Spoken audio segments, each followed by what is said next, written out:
अस्सलाम वालेकुम रहमतुल्लाहि वबरकातुहू। दोस्तों क्या हाल चाल है।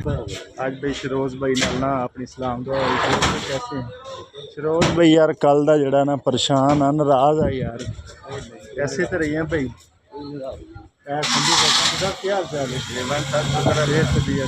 और शरोज भाई सेहत तबीयत फिर कहता कि मुहब्बत नहीं है।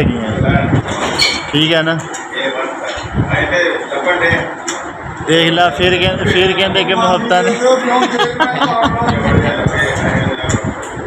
नहीं फिर कहता कि देखना देख बलोच ने बुलाया नहीं हैगा।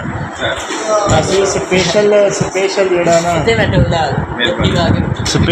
ਸਪੈਸ਼ਲ ਜਿਹੜਾ ਨਾ ਕੈਮਰਾ ਖੋਲਿਆ ਕਿ ਯਾਰ ਸੰਧੂ ਸਾਹਿਬ ਕਿੱਥੇ ਹੈ। ਮਿਹਰਬਾਨੀ ਸਰ ਭਾਈ ਦਿਲਾਵਰ ਇਦਾਂ ਹੀ ਹੈ स्पेशल बंदा बुलाया मर्जी है तेरी दे क्या भला मैं असद को गल की 6 बजे घर गया मैं कोई गल नहीं यार मेरा गलती है तो दस नहीं समझा दिंदा विजिट तेरे नाले बरोज दी ऐसी कोई गलती हुई तो विजिट करवा दिंदा मैं भाई कल्ले मीटर ते एक मीटर दसया नहीं दसया ते फिर बिल्कुल दसया मैं तेरा शुक्रगुजार हां अल्लाह तेनु जिंदगी दे से तुसी जेडी तरतीब नु करया नहीं मैं कोई नहीं मैं इन्हें मैनू मैं गड्डी जा रहा सी इन्हें एक फोन ते एक गाल मैं हुण तैनूं की दसां ते की ना दसां बिल्कुल तरतीब ने बड़ी आखिरी 2 मिनट जड़े वो बेतरतीब पड़ी इहदा शुक्रिया इन्हें मैं दस नहीं मैं तैनूं एक मिनट ते फोन नहीं कीता बिल्कुल ते फिर इंज तना असद दे सामने इंज तना ना गल कर रहा okay I am agree with you